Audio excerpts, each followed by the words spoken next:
ఐపీఎల్లో అత్యంత వేగంగా సెంచరీ చేసిన రెండవ బ్యాట్స్మెన్ ఎవరు? వైభవ్ సూర్యవంశీ. ఐపీఎల్ చరిత్రలో అత్యంత వేగంగా సెంచరీ చేసిన రెండవ బ్యాట్స్మెన్గా వైభవ్ సూర్యవంశీ నిలిచాడు. కేవలం 35 బంతుల్లోనే ఈ మైలురాయిని చేరుకున్నాడు. ఐపీఎల్ 2025లో తన మూడవ మ్యాచ్లో వైభవ్ సూర్యవంశీ కేవలం 35 బంతుల్లోనే సెంచరీ సాధించాడు. ఐపీఎల్లో అత్యంత వేగంగా సెంచరీ చేసిన జాబితాలో అతను ఇప్పుడు క్రిస్ గేల్ తర్వాత స్థానంలో నిలిచాడు.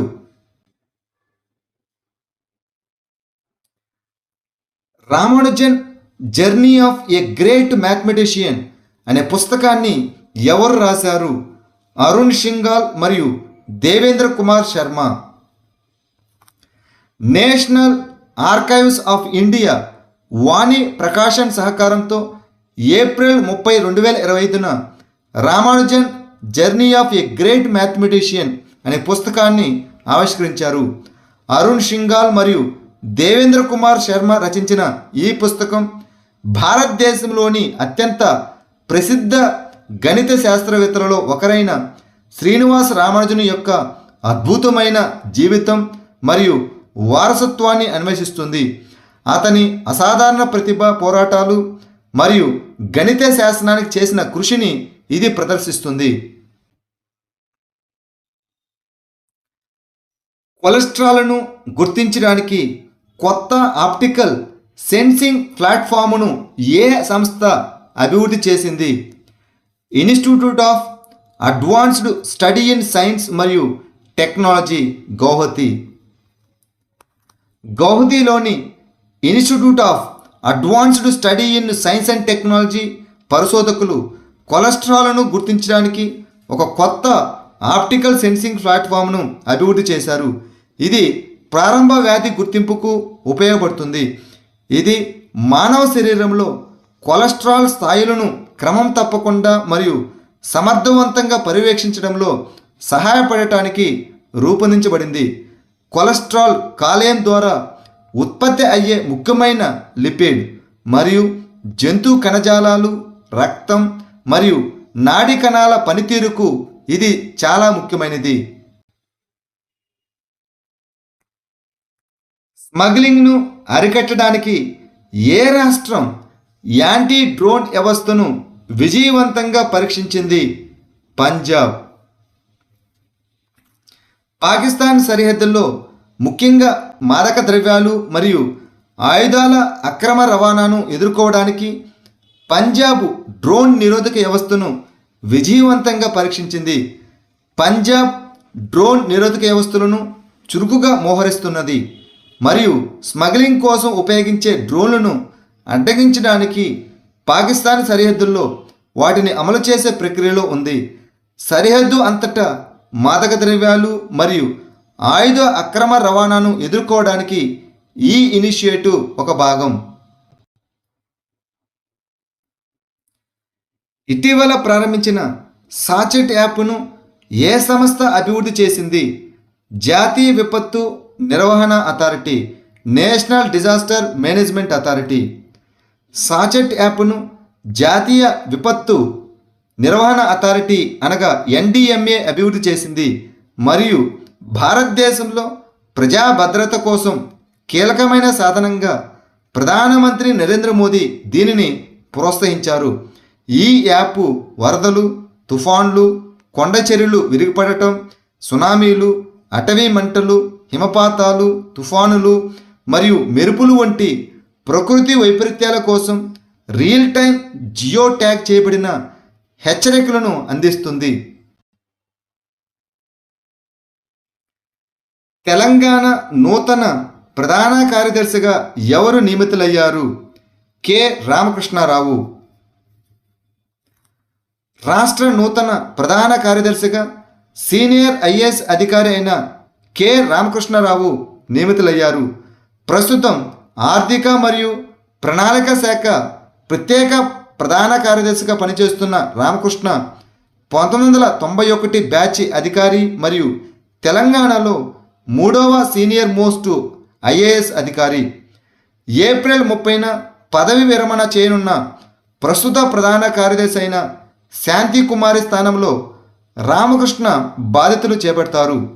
మే 1న ఆయన బాధ్యతలు స్వీకరించే అవకాశం ఉంది. నివేశక్ శిబిరం అనేది ఏ 2 సంస్థల ఉమ్మడి initiative. Investor education and protection fund authority మరియు securities and exchange board of India అనగా SEBI. Investor education and protection fund authority ఇటీవల కోటక్ మహీంద్ర బ్యాంకుతో ఒక అవగాహన ఒప్పందంపై సంతకం చేసి నివేశక్ శిబిరం ఇనిషియేటివ్ను ప్రారంభించింది. కంపెనీల చట్టం 2013 కింద ఈ ఐఈపిఎఫ్ఏ 2016లో స్థాపించబడింది. ఇది కార్పొరేట్ వ్యవహారాల మంత్రిత్వ శాఖ కింద పనిచేస్తుంది. ఈ నివేశక్ శిబిరం అనేది ఐఈపిఎఫ్ఏ మరియు securities and exchange board of India అనగా సెబీ సంయుక్త ప్రయత్నం. ఈ శిబిరాలు మధ్యవర్తులపై ఆధారపడటాన్ని తగ్గించడం మరియు మోసం, అదేవిధంగా తప్పుడు సమాచారాన్ని నిరోధించడం దీని యొక్క లక్ష్యం. రాబోయే జాతీయ జనాభా లెక్కల్లో కేంద్ర ప్రభుత్వం దేన్ని చేర్చింది? కుల ఆధారిత జనాభా లెక్కలు.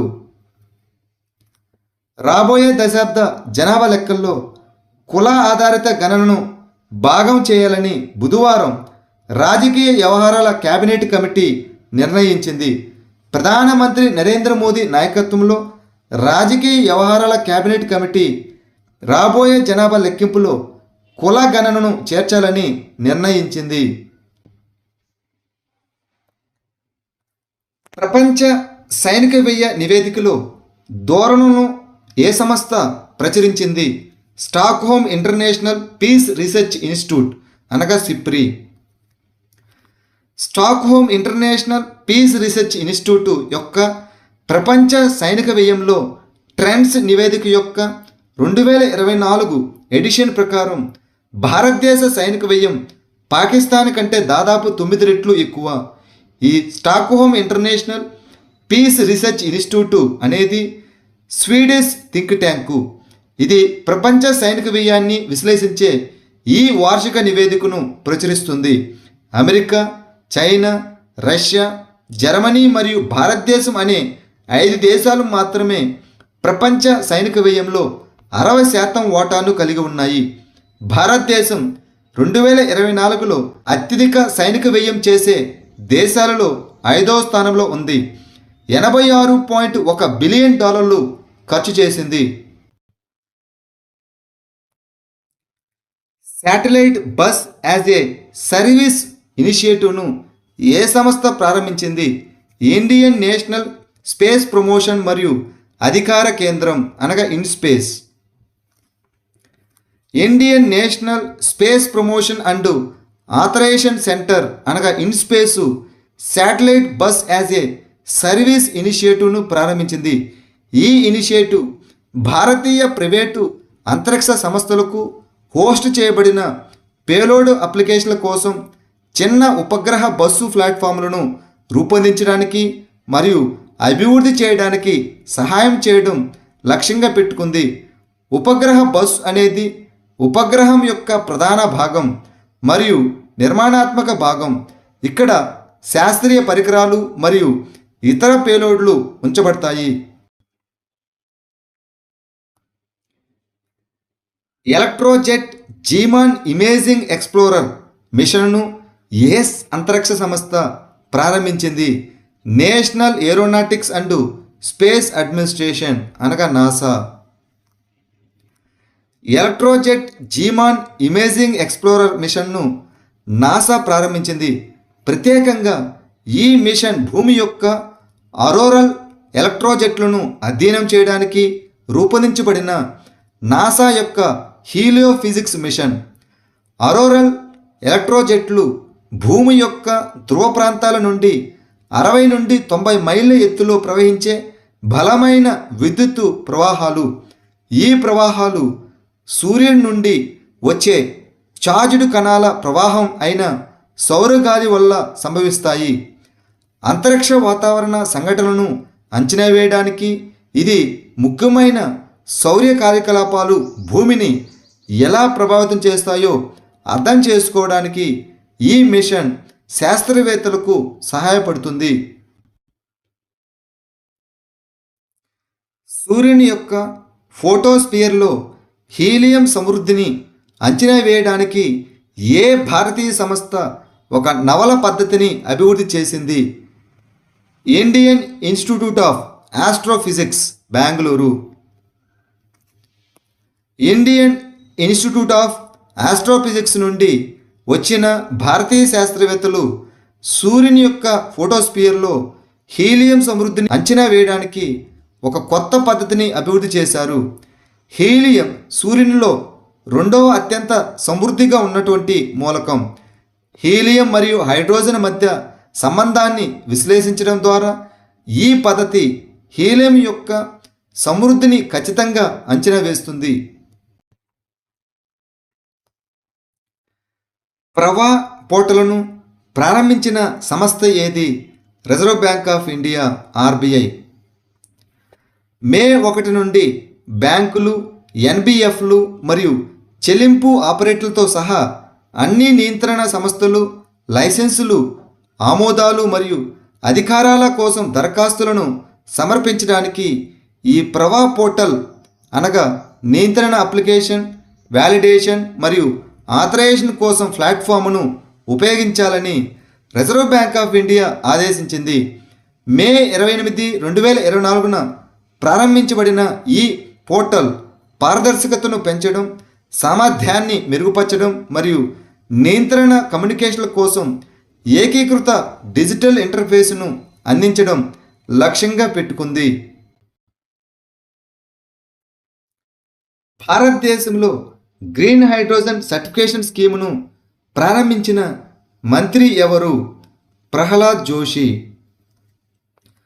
గ్రీన్ హైడ్రోజన్ సరఫరా గొలుసులో ఎంఎస్ఎంఈ భాగస్వామ్యాన్ని ప్రోత్సహించడానికి న్యూఢిల్లీలో నూతన మరియు పునరుత్పాదక ఇంధన మంత్రిత్వ శాఖ ఒక జాతీయ వర్క్షాపును నిర్వహించింది. గ్రీన్ హైడ్రోజన్ ఉత్పత్తిలో ట్రేసబిలిటీ మరియు పారదర్శకతను నిర్ధారించడానికి కీలకమైన ఇనిషియేటివ్ అయిన గ్రీన్ హైడ్రోజన్ సర్టిఫికేషన్ స్కీమును కేంద్ర మంత్రి ప్రహ్లాద్ జోషి ప్రారంభించారు. బయో ఇన్పుట్ రీసోర్స్ సెంటర్లు ఏ జాతీయ కమిషన్ కింద ప్రారంభించబడ్డాయి? జాతీయ సహజ వ్యవసాయ మిషన్ కింద. National mission on natural farming కింద సహజ వ్యవసాయాన్ని ప్రోత్సహించడానికి బయో ఇన్పుట్ రీసోర్స్ సెంటర్లను స్థాపించడానికి వ్యవసాయం మరియు రైతు సంక్షేమ మంత్రిత్వ శాఖ ఇటీవల మార్గదర్శకాలను విడుదల చేసింది. ఈ ఇనిషియేటివ్ను national mission on natural farming కింద ప్రారంభించారు. నాణ్యమైన బయో ఇన్పుట్లను సులభంగా పొందేలా చూడటం, సహజ వ్యవసాయ పద్ధతులపై సాంకేతిక మద్దతు అందించడం మరియు గ్రామీణ ప్రాంతాలలో సహజ వ్యవసాయాన్ని స్వీకరించడాన్ని ప్రోత్సహించడం ఈ బీఆర్సీలు యొక్క లక్ష్యాలు. 2024-25 ఫుట్బాల్ ప్రీమియర్ లీగ్ టైటిల్ను ఏ జట్టు గెలుచుకుంది? లివర్పూల్. మాంచెస్టర్ సిటీ ఈ సీజన్లో 4 సార్లు డిఫెండింగ్ ఛాంపియన్గా ప్రవేశించింది, కానీ వారు ఈ టైటిల్ కాపాడుకోవడంలో విఫలమైంది. లివర్పూల్ రెండోసారి ప్రీమియర్ లీగ్ ఛాంపియన్గా అవతరించింది.